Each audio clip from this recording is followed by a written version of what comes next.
Hello guys, welcome to verified reaction YouTube channel. मैं हूं सब इस्माइल और मेरे साथ हैं नवीद बलोच। कैसे आप सब? उम्मीद करते हैं आप सब खैरियत से होंगे। तो आज हम जिस वीडियो पे रिएक्ट करने वाले हैं उसका टॉपिक होगा कुछ इस तरह से, Pakistani reaction on Indian military power in 2024। जी हाँ, 2024 में इंडियन मिलिट्री की क्या पावर होने वाली है, मौजूदा रैंकिंग क्या है, क्या प्रिडिक्शन होने वाली है। तो 2024 से रिलेटेड इंडिया की जो आर्मी है ये और कितनी स्ट्रांग होगी, इस पर रिएक्ट करने वाले हैं। तो सबसे पहले ये वीडियो देखते हैं, उसके बाद इस पर मजीद डिस्कस होगी। दोस्तों, वैसे तो भारत दुनिया का चौथा सबसे ज्यादा पावरफुल मिलिट्री रखने वाला देश है, जो कि दुनिया के कुछ चुनिंदा न्यूक्लियर पावर वाले देशों में से एक है। लेकिन इस समय भारत अपने दो सबसे बड़े राइवल देशों चाइना और पाकिस्तान की कंबाइंड पावर का मुकाबला करने के लिए अपने आप को एक मॉडर्न और वर्ल्ड क्लास मिलिट्री पावर के रूप में इस्टेब्लिश करने का प्रयास कर रहा है। क्योंकि दशकों से इंडियन मिलिट्री के पास अपनी विशाल साइज के मुकाबले पर्याप्त हथियारों की कमी रही है, जिसे देश की लगातार बदलती सरकारों ने नजरअंदाज किया है। नतीजतन आज भारत अपने सबसे बड़े राइवल देश पीपल्स रिपब्लिक ऑफ चाइना के मुकाबले डिफेंस की फील्ड में काफी पीछे रह गया है। तो वहीं दूसरी ओर चाइना ने अपनी मिलिट्री को बहुत ही ज्यादा एडवांस और वेल इक्विप्ड बना दिया है, जिनकी खुद की डिफेंस इंडस्ट्री इस समय इतनी ज्यादा मजबूत हो चुकी है कि वह वर्ल्ड सुपर पावर अमेरिका तक को टक्कर देने लगे हैं। इसके साथ ही चाइना ने भविष्य में भारत से मिलने वाली चुनौती को पहले ही भांपते हुए भारत के खिलाफ पाकिस्तान की मिलिट्री को भी अपने नए नए हथियारों की सप्लाई करते हुए मजबूत बना दिया है। एक समय था जब भारत केवल पाकिस्तान की तरफ से मिलने वाली खतरों का सामना करने के लिए ही अपनी सैन्य तैयारियों पर जोर दे रहा था, लेकिन बीते कुछ सालों से भारतीय सीमा पर चाइनीज अग्रेशन को देखते हुए भारत को अब यह समझ आ चुका है कि देश की सुरक्षा को निगलेक्ट करने की भारी कीमत उसे अगले कुछ सालों में ही चुकानी पड़ सकती है। इसलिए बीते कुछ सालों में भारतीय सरकार ने बेहिसाब तरीके से इंडियन मिलिट्री में बहुत ही तेजी से कई सकारात्मक बदलाव किए हैं।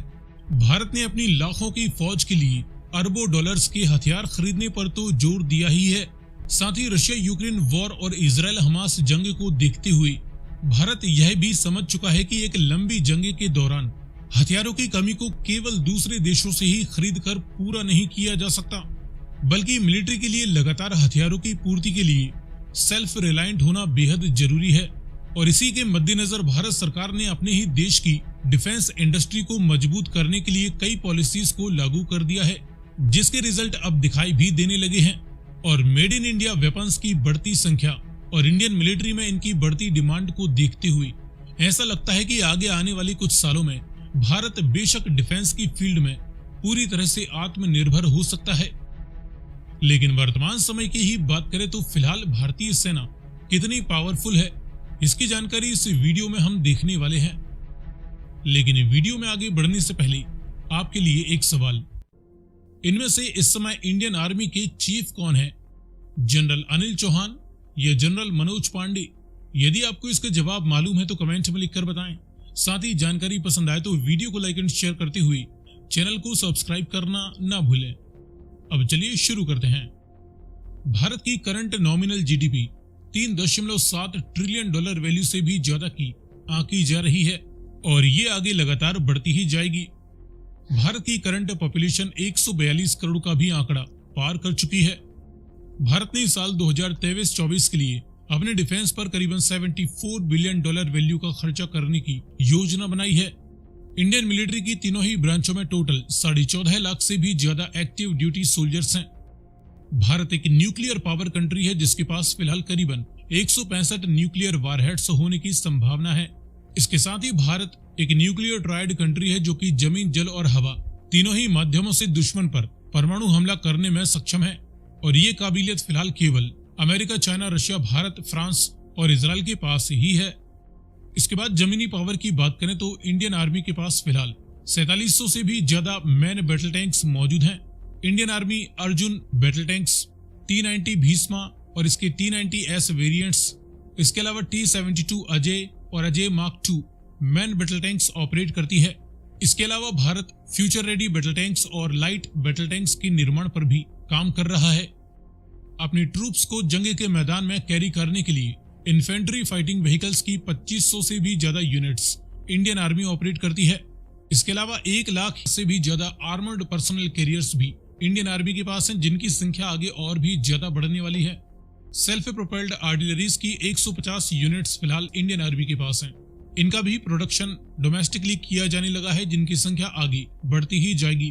टाउडी यानी फील्ड हैवेजर्स की 3300 से ज्यादा यूनिट्स फिलहाल इंडियन आर्मी के पास हैं। मल्टीपल रॉकेट लॉन्चर्स की 1100 के करीब यूनिट्स इंडियन आर्मी के पास मौजूद हैं।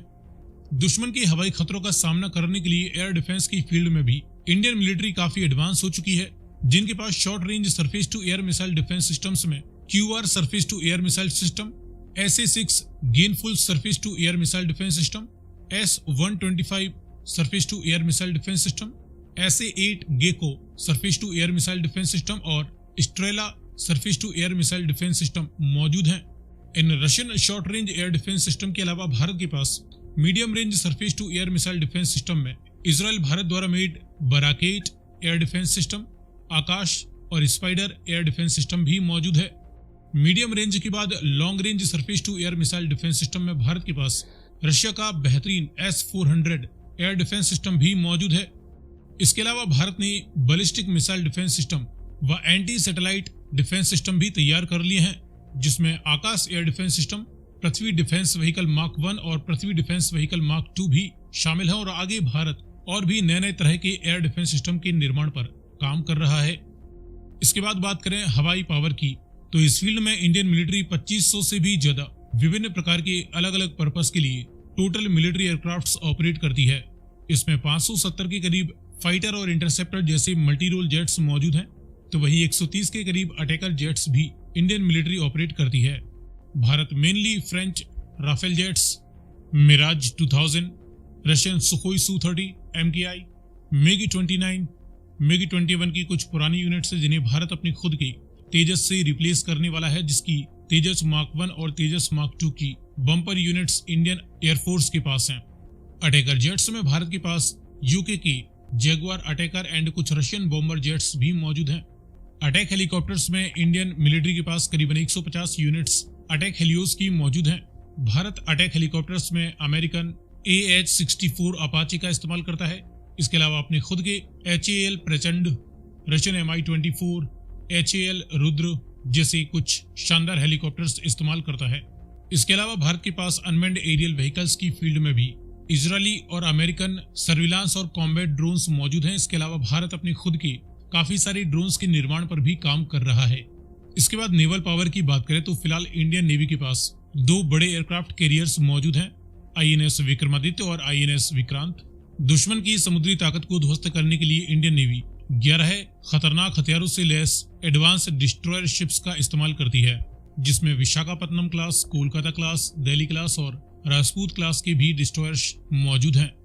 फ्रिगेट्स की फिलहाल 12 यूनिट्स इंडियन नेवी के पास एक्टिव कंडीशन में है, जिसमें शिवालिक क्लास, तलवार क्लास और ब्रह्मपुत्रा क्लास की फ्रिगेट्स हैं। इंडियन नेवी फिलहाल 18 कॉर्वेट शिप्स ऑपरेट कर रही है, जिसमें कमोरता क्लास, कोरा क्लास, खुकरी क्लास, वीर क्लास और अभय क्लास की कॉर्वेट्स हैं। समंदर के गुप्त हथियारों में इंडियन नेवी के पास 18 टोटल सबमरीन्स मौजूद हैं, जिसमें 2 अरिहंत क्लास की nuclear powered ballistic missile submarines हैं। इनके अलावा बाकी कन्वेंशनली पावर्ड सबमरीन्स भी इंडियन नेवी के पास हैं। अदर शिप्स में भारत के पास ऑस्टिन क्लास का एक एम्फीबियस वॉरफेयर शिप है और करीबन 7 लैंडिंग शिप टैंक्स भी इंडियन नेवी के पास हैं और 8 के करीब लैंडिंग क्राफ्ट भी इंडियन नेवी ऑपरेट करती है, जो कि दुश्मन की समुद्र तट पर अपनी फौज और टैंकों को ले जाने में सक्षम है। सो फ्रेंड्स, ये रही वर्तमान समय में इंडियन मिलिट्री की करंट फायर पावर। आगे आप किस टॉपिक पर जानकारी देखना चाहते हैं, अपनी रिक्वेस्ट कमेंट में कर सकते हैं। बहुत ही इंफॉर्मेटिव वीडियो थी। आप जैसा कि जानते हैं कि हम रोजाना इंडिया पर रिएक्ट करते हैं। इंडिया जिस तरह तेजी से ग्रो कर रहा है, उसी तरह इंडिया की आर्मी भी दिन ब दिन पावरफुल होती जा रही है। आप क्या कहना चाहेंगे? देखें, जो वीडियो की जिस तरह शुरुआत हुई कि 2024 इंडियन आर्मी के लिए कितना बेहतर, और इसमें इंडियन आर्मी की जो रैंकिंग है, ग्लोबल रैंकिंग, ठीक है, ये क्या होने वाली है, या इंडियन आर्मी कितनी पावरफुल होने वाली है। देखें, 2 अलायंस, 2 हरीफ मुल्क उनके सामने खड़े हैं, एक चाइना और दूसरा पाकिस्तान, ठीक है। फिर ये दोनों की कंबाइन पार्टनरशिप है इंडिया के अगेंस्ट। तो कहीं ना कहीं अगर हम इस बात को जरा डीपली रिसर्च करें तो इंडिया बेहतरीन पावर रखता है आर्मी के लिहाज से, क्योंकि इंडियन आर्मी इस वक्त दुनिया के चौथे नंबर पे खड़ी है, ठीक है। और 2024 जिस तरह शुरू हो रहा है और इसके मिड में जिस तरह कहा जा रहा है कि इंडियन आर्मी दुनिया के एक बेहतरीन आर्मी में शुमार होने के लिए स्टेप फॉरवर्ड करेगी, आगे होगी। और उसकी जो मेन वजह है वो ये है कि इंडियन इकॉनमी जो है, यही प्रेडिक्शंस हैं और यही फैक्ट्स हैं कि 2024 में हो सकता है जिस अंदाज से इंडियन इकॉनमी बूस्ट कर रही है, अपनी मार्केट एक्सपेंड कर रही है, और 2024 का इलेक्शन नरेंद्र मोदी जी जीत जाते हैं, ठीक है।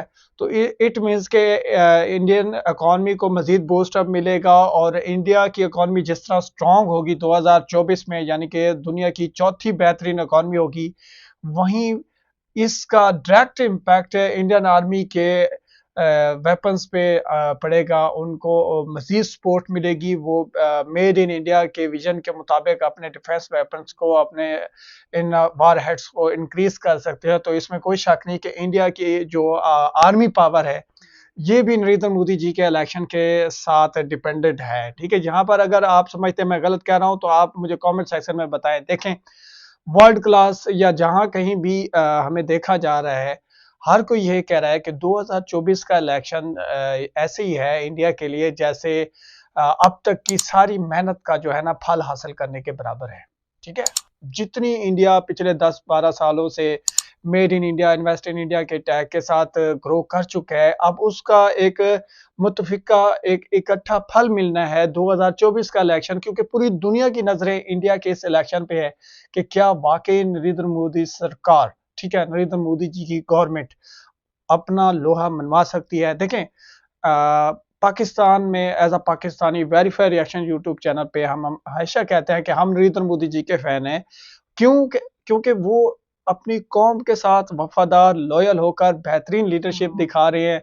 इंडिया का पूरा एक मैं कहता हूँ वर्ल्ड क्लास इमेज ऐसी बना के दे दी है कि आज इंडिया दुनिया के बेहतरीन ममालिक के आना बाना शाना खड़ा होता है, जिसमें मैं कहता हूँ कि अब जिस तरह नरेंद्र मोदी जी गए थे यूएस विजिट पर, और वहां पे जो पुरतबाक इस्तकबाल हुआ, ठीक है, इंडियन प्राइम मिनिस्टर का, तो दुनिया, हम पाकिस्तानियों समेत सारे आंखें फाड़ के देख रहे थे कि यार ये हैरान हो गए थे कि यार ये हो क्या रहा है। तो ये थी नरेंद्र मोदी जी की मेहनत, उनकी कामयाबी, उनका विजन। और 2024 का इलेक्शन नरेंद्र मोदी जी की क़यादत पर और इंडियंस पर यूं समझे एक बहुत बड़ा सवालिया निशान होगा।